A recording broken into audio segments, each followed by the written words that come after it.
नमस्ते दोस्तों, welcome back to fun and fact channel. And आज हम बात करेंगे ये जो कंट्रोवर्सी चल रही है मालदीव्स एंड इंडिया के बीच के अंदर।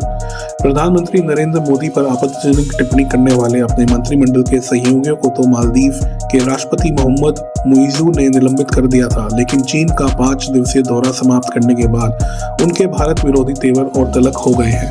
मुइज़ू ने रविवार को भारतीय सैनिकों को 15 मार्च तक मालदीव खाली करने का आदेश दिया है। ये 88 भारतीय सैनिक मालदीव की जनता की सेवा के लिए भारत सरकार की तरफ से सौंपे गए हेलीकॉप्टर के संचालन के लिए तैनात किए गए हैं। हालांकि भारत का कहना है कि अभी इस बारे में अंतिम फैसला नहीं हुआ है और दोनों पक्षों के बीच भारत की तरफ से मानवीय आधार पर दी गई मदद को जारी रखने के लिए आगे भी वार्ता जारी रहेगी।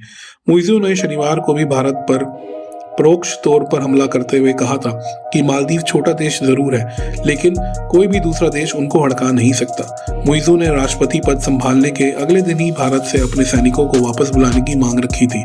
इसको लेकर दोनों देशों के बीच एक उच्च स्तरीय समूह का गठन किया गया था, जिसकी रविवार को पहली बैठक हुई। इसमें भारतीय उच्चायुक्त मनु महावर व उच्चायोग के दूसरे वरिष्ठ अधिकारी उपस्थित रहे।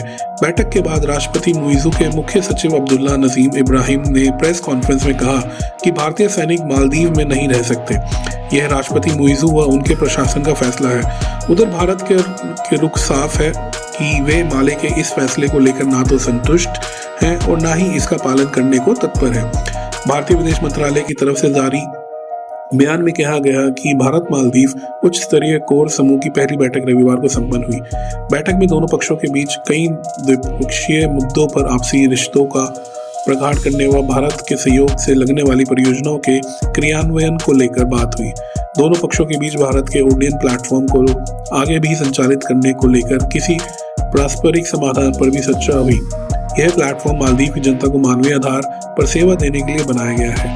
राष्ट्रपति मुइज़ू पिछले वर्ष हुई राष्ट्रपति चुनाव सितंबर 2023 से पहले से ही भारत की तरफ से स्थापित इस प्लेटफॉर्म के मसले को उठा रहे हैं। उधर पिछली सरकार की विदेश मंत्री मारिया अहमद दीदी ने हाल ही में कहा है कि भारतीय सैनिकों की उपस्थिति वहां की जनता की भलाई के लिए और भारत के बहुत ही कम सैनिक वहां पर हैं।